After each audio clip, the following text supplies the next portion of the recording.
आपके द्वारा सरकार तक पहुंचने के लिए ही ये प्रेस कॉन्फ्रेंस है। ये बात सरकार तक पहुंच जाए इसीलिए मैंने प्रेस कॉन्फ्रेंस बुलाई। तो सर अभी पिटीशन डालेंगे कोर्ट में? हाँ, डाल दिया है। बॉम्बे हाईकोर्ट ने नोटिस भी निकाला। और ये लोग south Africa, Belgium, Australia, Russia ऐसे देशों से रफ डायमंड लाते हैं। रफ डायमंड दिखने में तो एकदम पत्थर होते हैं, तो ये लोग उसको पॉलिश करके उसको डायमंड बना के लगभग 2 लाख करोड़ का भारत देश को एक्सपोर्ट का बिजनेस देते हैं हर साल 1 साल में। इसमें टोटल 5,000 डायमंड मर्चेंट्स हैं, उनके पास लगभग 1 लाख वर्कर्स है, इतने लोगों को रोजगार देते हैं। फिर ये जब एक्सपोर्ट करते हैं, वो जो एक्सपोर्ट का जो ऑफिस है वो भरत डायमंड बोर्ड्स बीकेसी में इनका मार्केट है। वो मार्केट के अंदर ही मैं जाके देख के आया हूँ, कस्टम का ऑफिस है। वहाँ पे कस्टम का एडिशनल कमिश्नर और डिप्टी कमिश्नर बैठता है और अप्राइजर और वैल्यूअर होता है, और इनके थ्रू वो पार्सल जो है एक्सपोर्ट होता है। और जब एक्सपोर्ट के लिए भारत डायमंड के कस्टम के ऑफिस में जमा किया जाता है, वो जाता है SIIB कमिश्नर अंधेरी आवास मुंबई में। जैसा है उनके पास जाता है तो उस पर जब जो एक्सपोर्ट करता है उसका नाम और मोबाइल नंबर होता है। वो जो SIB का जो कमिश्नर है वो व्यक्ति को बुला लेता है। और ये हालांकि ये जो कम्युनिटी है ये डायमंड में एकदम एक्सपर्ट है, लेकिन ये लोग पढ़े लिखे नहीं है, इनको हिंदी इंग्लिश पढ़ने लिखने आता नहीं है, कानून की जानकारी नहीं है। तो इनको ये लोग बुलाते हैं और दिखाते कानून का, ये देखो तुम्हारे ऊपर नोटिस लगेगा, फाइन लगेगा, इतना इतना पैसा दो। और ये जो अंधेरी में जो SIB का कमिश्नर का ऑफिस है, यहाँ पे कहीं पे भी CCTV नहीं है। सुप्रीम कोर्ट का जजमेंट है कि सिंपल छोटा सा पुलिस स्टेशन होता है, वहाँ पे कंपलसरी CCTV है, लेकिन ये जो कस्टम का SIB का कमिश्नर का अंधेरी में ऑफिस है कस्टम का, यहाँ पे एक भी CCTV नहीं है। यहाँ पे जो अधिकारी ऑफिसर बैठते हैं ये डेली लाखों का एक्सटॉर्शन करते हैं, कैश लेके घर पे जाते हैं। उसमें की एक घटना ये भाई के साथ हुई है, ये अपनी कहानी खुद बताएंगे। ऐसे कई लोगों के साथ हुआ है। डेली वो ऑफिसर घर पे 5 लाख, 10 लाख, 25 लाख लेके जाता है। जिसकी भी पोस्टिंग यहाँ पे होती है उसका डेली का इनकम 5 से 25 लाख रुपया है कैश में, और वहाँ पे कोई CCTV उन्होंने रखा नहीं है, इसलिए उसका प्रूफ पकड़ा न जाए। अभी ये जो हमारे भाई है पूना भाई चंपारा, इनके साथ क्या हादसा हुआ है ये बताएंगे। हाँ, क्या है कि डायमंड बिजनेस में हमेशा रोल रहता है, डायमंड CA से बोले जाते हैं, जो पार्सल क्लियर करवाते हैं कमिश्नर से, उसका रोल ज़्यादा रहता है। कंपनी का मालिक अंदर जाता नहीं है, और कंपनी का कोई लड़का क्लियर करने के लिए जाता है पार्सल। हाँ, तो उसके बारे में नहीं कंपनी का मालिक को मालूम रहता है माल में क्या है क्या नहीं माल का मालिक को भी मालूम रहता है क्या है क्या नहीं है। वो सब छोटी छोटी जो भी कोई भी खामी रहती है उसके बारे में वो ब्लैकमेल करके मालिक को बोला कि पैसा मांगते हैं कमिश्नर लोग और अप्राइजर लोग। और बाद में अगर समझो कि किसी ने नहीं दिया और कम देने के लिए बोला तो उसको समन्स निकालते हैं, उसके खिलाफ कार्यवाही करने के लिए बोलते हैं, उसको फाइन पेनल्टी मारते हैं। वो सब कार्यवाही सालों से चालू है। उसमें हमारे पास से भी एक कोई कंपनी में छोटा एक्सपोर्ट था, उसके बारे में 5 लाख मांगा था। वो बोला कि एक्सपोर्ट तो तुम्हारा कंपनी नहीं है लेकिन डायमंड तुम्हारा है। हमने बोला हमारा डायमंड तो है ही नहीं, ब्रोकरेज हमने किया था तो भी मेरे पास से 25 लाख रुपया मांगा, और 25 लाख मांगने के बाद हमने बहुत 8 बार हमको बुलाया और नाइट में 2-2 बजे तक बिठाया रख जाता है। और उसका साथ में एक बार साहब भी थे, 12 बजे तक वो भी रहे थे मेरे साथ। और बाद में परेशानी करने के बाद हमने बोला ठीक है जान छूटे 5 लाख रुपया ले लो सर, हमको परेशान मत करो क्योंकि हम भी डायबिटीज़ पेशेंट है, इतना ज़्यादा सहन नहीं कर सकते। तो वो भी सुना नहीं है, और उसने बोला कि इतने से काम नहीं चलेगा, हमको 25 लाख दो, अगर आपको समन्स नहीं चाहिए, अगर आपको हेरेसमेंट नहीं चाहिए तो। फिर हमने 25 लाख तो हमारे पास था नहीं, इसी वजह से उसने हमारे ऊपर नोटिस निकाला और फाइन पेनल्टी का कई सारे इश्यू बना दिया, ऑर्डर कर दिया। वो सब घटना रोज़ बनती रहती है हर एक व्यापारी के साथ। उसमें कई व्यापारी ने पैसा दिया है, उसका नाम भी मेरे पास है, रिकॉर्डिंग भी है, और कई कौन सा ऑफिसर ने लिया उसका भी सब नाम है। और हमने जो कंप्लेन किया है उसमें सब मिनिस्ट्री 2022 में, उसमें प्रधानमंत्री निर्मला सर मैडम जी और माननीय चौधरी जी, पंकज चौधरी जी और विजिलेंस सब में हमने कंप्लेन किया है। और एक एफिडेविट हमने सुप्रीम कोर्ट में भी दिया है, तो उसका भी ऑर्डर भी हो गया है, उसके ऊपर नोटिस भी निकाला है सब ऑफिसरों के ऊपर। अभी आगे क्या होगा वो मिनिस्ट्री देखेंगे और न्याय तंत्र देखेंगे। ये सर कितनी पुरानी घटना है, कब 2 से साल, हाँ? 2 साल आप 2022 लोगों ने इससे पहले वकील साहब जैसे हैं, हाँ। एक्टिविस्ट हैं, लोगों की आवाज उठाते हैं, हाँ। आप लोगों ने कहीं अपनी आवाज बुलंद करने की कोशिश नहीं की? की थी, हमने हाई कोर्ट में डाला है कंप्लेन और इधर सब मिनिस्ट्री में भी डाला है, लेकिन रिप्लाई कुछ आया नहीं है। विजिलेंस का कॉपी है, विजिलेंस में भी कंप्लेन दिया है 2022 में। हाँ। तो वहाँ से क्या जवाब आया आप लोगों अभी पर? कुछ जवाब आया नहीं है, कुछ इसलिए हमने एक प्रेस कॉन्फ्रेंस बोलाना पड़ा या कोई जवाब किसी से आया नहीं है। ये मिनिस्ट्री की सब कंप्लेन हमने हमारा हाथ से दिया हुआ है पूरा मिनिस्ट्री में। अधिकारी होते हैं वो भारत सरकार द्वारा पोस्टेड होते हैं या राज्य है, केंद्र शासित है ये जो अफसर है? ये केंद्र सरकार के होते हैं, केंद्र फाइनेंस मिनिस्ट्री के अंदर आते हैं।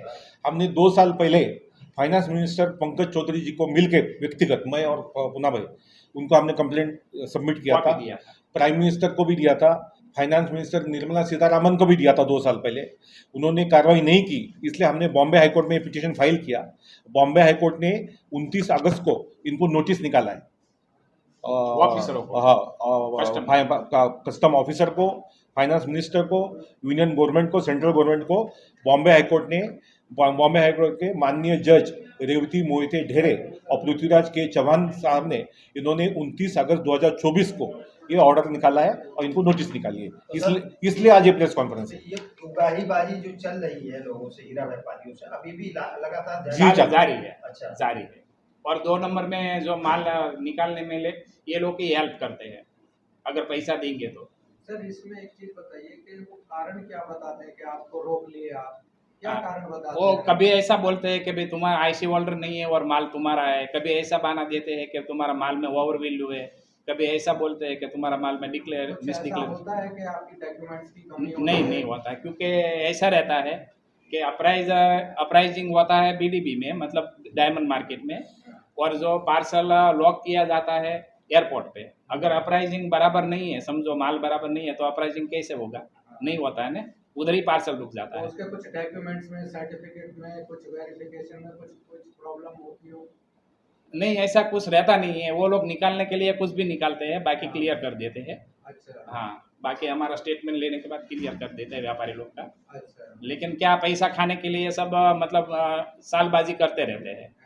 हाँ, तो ये सिर्फ आपके साथ में हो रहा है या और भी है? बहुत सारे व्यापारी हैं जिसका मेरे पास लिस्ट है पूरा, अच्छा, सबके पास से पैसा लिया है। नाम बताओ, लगभग कितनी संख्या होगी सर? नाम बताओ। क्या चीज?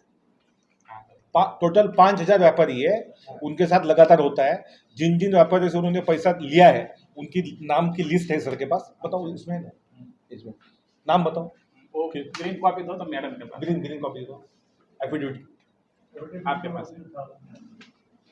उसका ऐसा है कि ये नाम उसकी तरफ से कर रहे हैं। नहीं, उसमें ऐसा है, ये जो सब व्यापारी है ये लोग अनपढ़ है, इनको इंग्लिश वगैरह आती नहीं है, इनको डराया धमकाया जाता है और ये लोग आज भी डरे हुए हैं, ये सामने आते नहीं कंप्लेंट करने के लिए।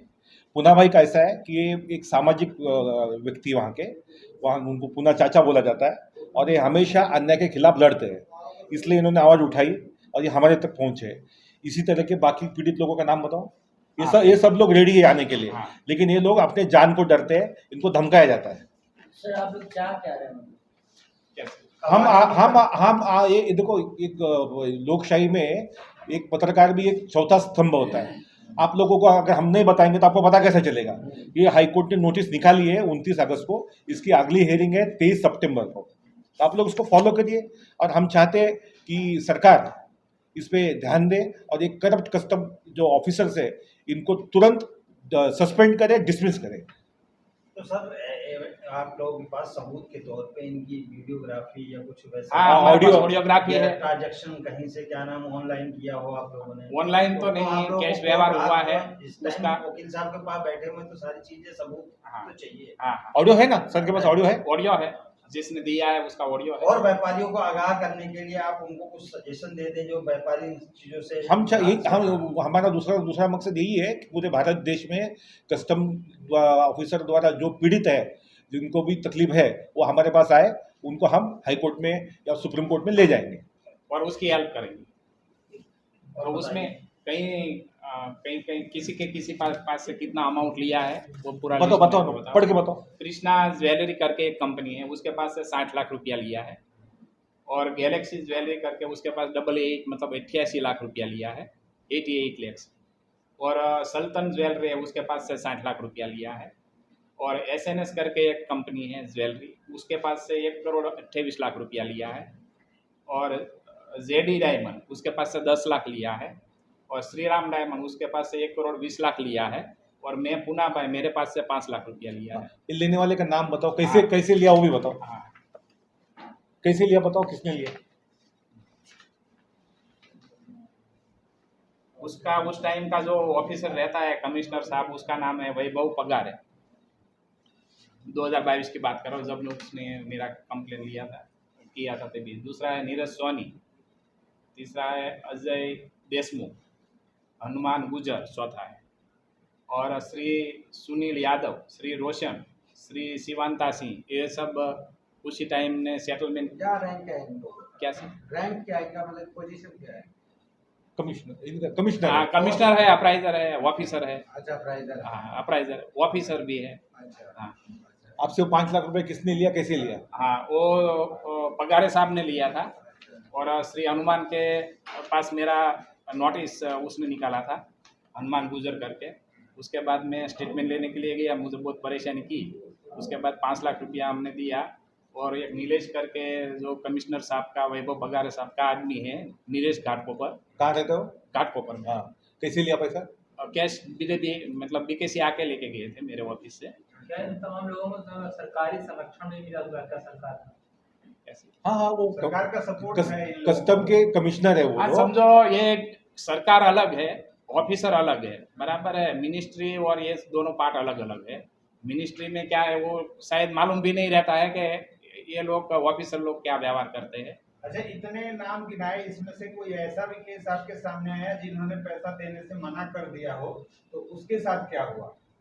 ये जो अभी नाम हाँ, गिनाए ना, हाँ। ये सब लोग आने के लिए रेडी है। इनसे नहीं, किसी ने मना कर दिया कि हाँ। हम पैसा नहीं दे सकते, यही उनके व्यक्ति- साथ क्या मैं हुआ? हूँ ना आपके सामने। आप हैं। हाँ। आपके अलावा मेरे पास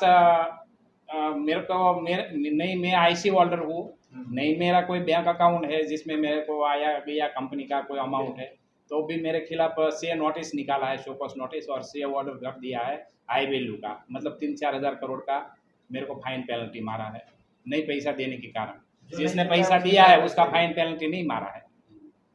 हाँ, अच्छा सर, इससे इसका पहले सत्ता में और भी सरकारें रही, उस सरकार में अच्छा था आप लोगों के साथ व्यवहार, या आप जो सत्ता चल रही है 10-11 साल नहीं, ये सरकारों से कोई मतलब नहीं इसमें। सरकार से मतलब हमको नहीं है, कोई सरकार political बात को नहीं। मालूम भी नहीं रहता, सरकार को ये- अभी मालूम पड़ेगा। ये बात सिर्फ व्यापारी और अधिकारियों के बीच में की है, इसमें कोई पॉलिटिकल पार्टी, कोई सरकार, किससे कोई मतलब नहीं है। मतलब नहीं। और सरकार को अभी जांच भी नहीं है, जांच करने के लिए हमने जो अर्जी दी थी, लेकिन उसको इतना आइडिया नहीं होगा कि शायद जांच कैसे करें। वो लोग क्या है, कमिश्नर लोग का लेवल रहते हैं कि भाई छोटे मोटे राजनीति को तो वो निपटा देते हैं, मतलब उसके तक पहुँचने भी नहीं देते ना, क्योंकि इतना बड़ा उसका ओहदा रहता है, कमिश्नर ओहदा तो छोटा मोटा तो है ही नहीं। तो समझो कि हम राजनीति में जाके भी कोई फायदा नहीं है। ऊपर के लेवल पे जब ये हम मीटिंग जाएगी, आपके द्वारा सरकार तक पहुंचने के लिए ही ये प्रेस कॉन्फ्रेंस है। ये बात सरकार तक पहुंच जाए, इसीलिए मैंने प्रेस कॉन्फ्रेंस बुलाई। तो सर अभी पिटीशन डालेंगे कोर्ट में? हाँ, डाल दिया है। डाल दिया है, हाँ, बॉम्बे हाई कोर्ट हो ने गया। नोटिस भी निकाला है। हाँ, ऐसा कहीं पिटीशन डाल दिया हमने।